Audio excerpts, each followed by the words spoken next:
So we're here now with Paul. We're in the last farm, nearly in one of the last fields. Yep. We're just doing the heading runs here with the planter. So we'll be finished spuds now today or tomorrow. Probably in the morning, yeah. We'll have everything home and everything finished up at that stage. Packed up and ready to get ready for the next. The next big job. The next big job, that's it. So without further ado, we're going to start with questions here. What college course did you do?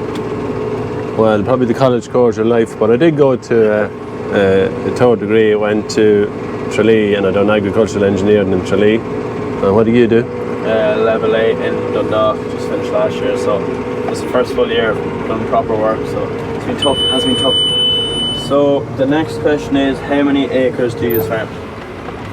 Well, this year on the area we have over 3,000 acres on the farm, and that's probably divided into just 2,000 acres of cereals, with 500 acres of potatoes roughly, and then there's 500 acres. There's probably, of the last 500, there's maybe 50 acres dedicated to vegetables, and then the rest of it is grass for the suckler herd. So that's basically it. That's the makeup of the whole lot. The idea of having the cereals is to keep rotation for our potato crop, and the vegetables then just at Christmas then we do the sprouts then at Christmas time. So the grass then obviously for the suckler herd. Yeah. And that's really it. We got another good question here that probably a lot of people are wondering, is the update on the 3650s. So the update on the 3650s is probably almost a year now, or maybe just quite a year since we bought our own the 3650 in its. Which is the reason why we started. Yeah. So that's probably one of the reasons we started the YouTube channel. So actually, when we're done here, finished planting now, the plan is to go back and get stuck into them, because we don't want to go on too long. We have a good bit to do on cabs and things like that, but nothing major, like, so we will be getting back to them and we will be putting up on YouTube. So don't panic, it will be all happening. I can guarantee you that. It's just a matter of getting a bit of time to get at them, you know what I mean? Yeah, some of the lads are away in apprenticeships there as well, and we're getting back in the workshop, but we'll have everyone back hopefully now in the next week or two, and we get stuck into them and get them fixed up. So the next question is, how many people are working on the farm? So on Finnegan's farm, and there's almost probably 70 people employed on it, and that's made up of a few different sections. For people who don't know, we also have a packing facility there where we actually pack the potatoes, so there's a dedicated team for that. We also have a cooking facility, which we do kind of like small ready meals for retail. There's a dedicated team to that. For the processing and the things who get all the product ready for the guys in the kitchen, there's a team as well there. We also have office staff, we have delivery people, and then we have the work crew here in the field crew, so they are another, they're kind of separate as well to what we do. So it probably makes up almost 70 people, and then busy time of year we can have more part-time staff in, maybe around the time of the sprouts there at Christmas. Busy times of packing around Christmas. Yeah, we would have quite a good few people involved, but I mean it does take that amount of people to operate what we're doing, so for that reason alone, that's why we have them. So then, just in relation to the field, one last, any advice on how to get through all these long hours? A little bit of snooze there as you go along there with the GPS working. Well, what's probably very important is that the lads have a good diet. We find that we supply the food there for the lads, and we go up and we have meals there as well. Fit foods, like, so they're the ready-made meals, and we have 2 microwaves there, and we heat them up. And yeah, we've our own little, as up in the generator there in the work trail, we've generators and that, and we do in the evenings there get together there, have a bit of grub there. Yeah, good diet, plenty of sleep, good hours, regular hours too, you know, not be killing yourself one night and then doing nothing. We just keep the same hours for the whole week. If we have some lads to fill in and out with the weekends there and give the lads a break, we'll do that, because we'd always have more staff around the weekend, so it's nice just to give the lads a Saturday off, or whatever the case may be, an evening off. Like, there's plenty of lads here at football and other sports that's going on, so we have to facilitate them as well. The long hours are long hours, we know we have to do it, we have to work the weather, and that's basically it. There's nothing more we can do with it. And yeah, look, there's early mornings, but sometimes those early mornings it's nice to be out working them early mornings too. It's better to be up early than in late. Yeah, so we start early and we kind of finish, we'll pack up there and maybe 9:30, get the lads on the road, because some guys have a little bit further to go to work. And we're blessed, we're blessed when you're up the road, and at time if there is we let a few lads stay. Some lads might stay over and things like that, just to give them a little bit of a break. But the long hours are there. And then they only last so long. It's only 4 or 5 weeks. Well, it's probably the month of April really has been, and it's been very good this year, and there's been very little time for days off or anything like that. Now we don't work Sundays. It'd be an odd Sunday might come in just to top up, or some of the younger lads might come in and do a little bit of weekend work. Yeah. But that's how we try to delegate it out a little bit, that we're not all kind of kilt, and we have relief drivers then that will come in and give us. I have one guy, Kevin, comes in and gives a hand for me if I have to go off any time in the evening. So that's it. We'd have most lads will be able to double job and cross over and give the other lads a break. So we that's the way we work it. So next question is, why did you choose Steyr? Well, we one of them came available. We actually had an Optum, which is one of the first Optums we had. Well, the only Optum we have, the 300, and the Steyr became available. Very much the same as the Optum. We had the Steyr years ago. It was one of the tractors we had a long time ago. And just here, so if it's more or less the same as we're going to go for. Yeah, so look, they came in at the right price to get Neds. It was good value. And we said, sure, here, we take a chance. There two of them there, so they're nice tractors, I'd have to say that. I'd agree. There's been a few people have asked this question, so what is your favourite tractor? It's a little bit of a hard question to answer, because it all depends what you're doing. Now I'm in the 240 this minute. I love this tractor. We had it in it with a 185, very similar to what it is, and it's ideal there for planting. If I was ploughing, I probably would pick the 8410 to go ploughing, because all day long, it just has that little bit of grunt, a little bit of old style feel to it, and it'll just... you have the gears. And you're working. If we do probably any other application, the 6910 was one that I would have done a lot of the stone, and a reliable, simple, go in, push the gear, it bloody moves. You don't have to be rooting with Command Pro and all this crack. So I love that 6910 of ours. What else is there? Even if you go older, I think you're 40 years. Yeah, well, for 3650s, I would have grew up with them, even younger again.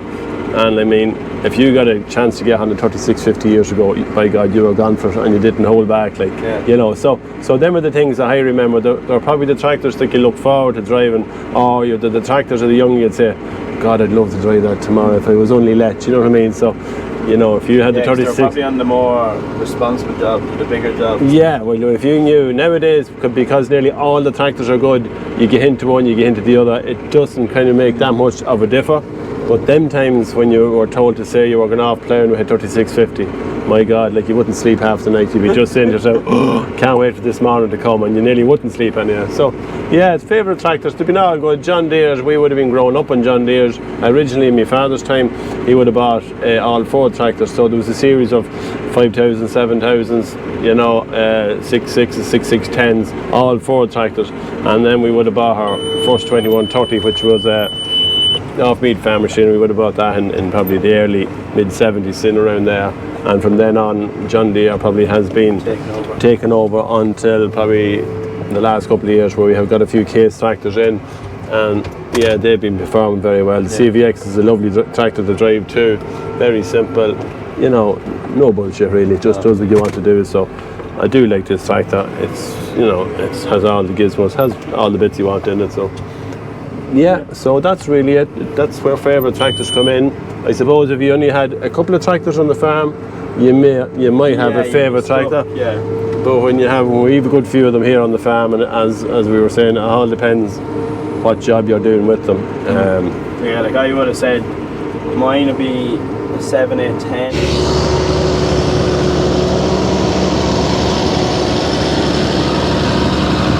Stoning for the last 3 years. Kind of been in that, so kind of got love for it. But other than that, it all does depend. If you're doing a long draw, the fast track, you'd pick the fast track for comfort and speed. And if you're doing longer hours, sometimes, you know, the more newer tractors are nicer because they have all the air, everything is going to work in it, you know. But when you only had one or two to drive and maybe none to drive, one of the most favourite tractors I drove, actually, I'd say I was maybe in 5th or 6th class. So that's not today or yesterday. And my father was sewing at the time, and for a farmer up the road who was after buying a brand new 1056 XL International, and my God, brand new with a radio, unheard of this thing. And I was probably 12 or 13, and I was responsible there for, I was power hard. Yeah. So I never forgot that. The 1056, it had a lovely International, a lovely sound out of it, and yeah, it was quite a nice tractor too. One lad asked about a New Holland T7. Would you get one? Yeah, we've never really had. There's not a lot of difference in that on the KS tractor. It's just that probably the agency is beside us. Yeah, you notice that with a lot of lads, that if the agency is beside them, they tend to be... Yeah, well, you see, what happens is you build up a relationship with your dealer, and you know, like all tractors, there'll be good models and bad models, and that'll come through most brands eventually, and you'll fall out with them for some of them, and some of them there'll be great tractors. But if you build up that relationship with them, you know, you'll always get some. They look after you. You know, there might be times when we'd be getting a John Deere Combine or a John Deere Class Combine, an extra one, where you want a bit of a dig out, and that's the beauty of it. And that's the beauty of building up a relationship with your dealer. And you know, a lot of the products will be good a lot of the time, but there'll be the odd one or two that mightn't be great. But that's the same with most brands. You know what I mean? Same with everything. Same with everything. They're never good all the time. So yeah, the Ford New Holland we never actually had one. As it says, we had Ford tractors years ago when we started, but that's when the agency was in Ashbourne, McGee's of Ashbourne. So just to force you into this, and if we didn't have KS tractors or John Deere's, what would we have? What would you go for next? I suppose on the high end of it, for a tillage tractor off a Padeha business there, we would probably look at maybe a Fendt or something like that, because with the gearbox, the Massey are getting they're getting very they've improved an awful lot, and they're getting very popular, and we'd like to see more of them. You know, try one of them. Now we had one out, but it was only the basic model. They hadn't got the CVT at the time. The Fendt tractor, lovely tractor, a little bit probably on the high pricey, but the way I'd be looking at it is that if we went for a different brand, and it's really what it would cost to change that brand, we'll say after 5 years time, because that's what we've been doing with the KS tractors and the John Deere. So after 5 years, after getting your service package and your warranty, what does it cost to change the tractor? And I mean, if a tractor hasn't been given any bother, and if you can still change it for the relatively the same money as a lesser one, well, you might as well probably try have the top brand, like, you know what I mean? But the Fendt would be very popular. Even in the UK, you see a lot of Fendts coming through there. But you know, you hear stories with them too, given gearbox problems as well. But they seem to be able to do the high hours. So the Fendt and the Massey would probably be the two that we would certainly have a look at there, if we were to go on. Yeah. The next question is: we've seen all John B can do in terms of what he can break, but what has Paul's biggest blooper been that he is willing to admit? Well, apart from having John B in the same field as me, but playing him in the first place, maybe.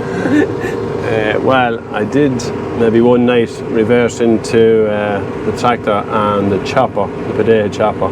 It was the old Grimmy Veritron we had, and look, we were under pressure, and it was a fucking wet night, and we were after having a cup of tea, and I just hopped into the Veritron and I reversed it back, and I never looked, and I couldn't. Well, actually, it was in. And there's cameras on the back. Yeah, and reversing sensors. I know, but I just and I didn't take the cab off the tractor. We bent the back bar on the frame of the Veritron, which we had to straighten. Other than that, the chopper. But other than that, the chopper wasn't too bad. It kind of came up across the mud. Yeah, it was. Yeah, it wasn't too bad. Yeah, I was very lucky. Well, of course, you blamed Owen for parking on the heading. But you're never wrong, are we? No. You're never wrong. Now, it did break plenty of out windows in my time, and you know, stuff like that. So, well, nothing major. Like, it's nothing major yet. Hopefully now. You haven't jinxed me. What have you done? Well, you've done a few bits. I remember going up to you one day with a tanker upside down on the bottom of a hill. I was on its side. We were spreading water. It was one of the dry years. Yeah, you were sucking water from the river. I got the brand new 6R at the time, which was the 145, and I was loving life. And then when I came out, we were sucking out of a river, and it was real steep, and I went down. You went down too far. That's what happened to you. Yeah, I got too greedy for water. Yep. And I went down and down and down. That was grand, and it was empty. So I was like, no, it's not swaying too bad. But sure, when it was full of water, then when I came back up, it was boom, boom, and I was just about to go, and then I said, I just panicked and I hit the brake, and then that just forced it over. But lucky, it was the swivel hitch. Yeah. So it went well. So the tanker went sideways. The tractor actually came up and drove the front way into the ground. And I just turned it off, hopped out, and had to make the worst phone call of my life to you. I was like, tell you what, I'm after flipping the start hang. Are you alright? Yeah. You're good. But I remember the first load of pedales that we ever had, and we did this little narrow trailer for going up the drills, and when you open it, because that time we had a trail harvester and a little tractor and trailer went up. Oh, instead of windrow? Yeah, so you were opening the fields and we go up, and I don't know, there must have been 6 or 7 ton of pedales in the back of it. So I got to the gate anyway, and it was to take me time going home, and sure, I was taking me time, and I was going around the gate, and next minute it started getting into a bit of a wobble, and I hit a rut, and next minute the whole lot, right in front of my eyes, heel over. It never left a pedal in the trailer. So we had to get out with boxes, and oh my god.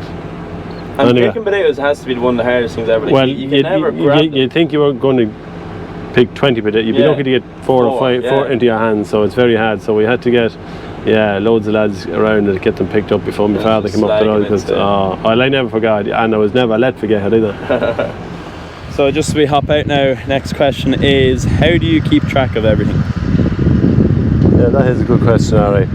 Well, when we're planting, most of the gear is going to be here, and a lot of the drivers will have their own tractors in an operation like this. Then there's a crew, Tom might be away spraying and that, so we kind of know where he is. And then we'll also know the tractors are at home, and if we have cameras as well, and I suppose we have WhatsApps, things like that in the group there that we can share information on what's where, so we're not just calling up, we can just put it into the group chat and we can find wherever it is. But even the morning chats in the morning, just to figure out what's we'll have what they call like a little shout out where we kind of get together, and what's happening, where we're going, what's happening, in the field.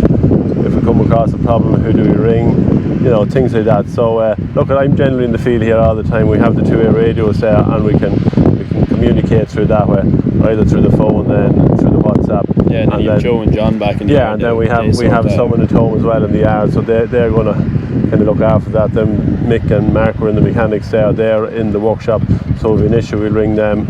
As regards tractors then, where they are, most of them are here either with us, some of them are at home, there's a few on the Cathal farm.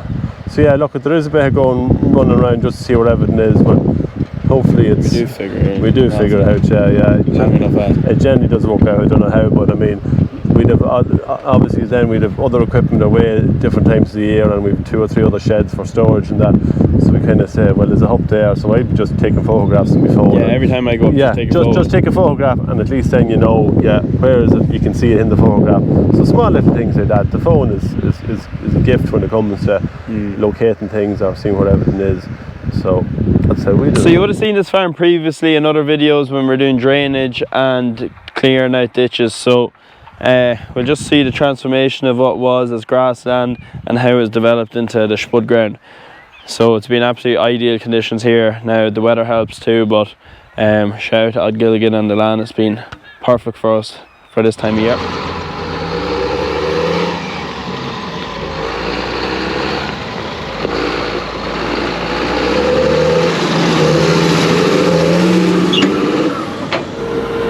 So to conclude the video, it just so happens that we're doing the final run in our spud planting season. So my job is just to make sure that there actually is potatoes in the planter. We're just trying to empty it out here before you bring it home. And we have a very happy man sitting in the cab. Job done, job done. So yeah, thanks very much for watching. That's the Spud Planting 2022 out the gap. I think we need to go for some well-earned pints this weekend. Bank holiday just so happens to be, so it's good timing. And yeah, See you all next week for next week's video. Good luck.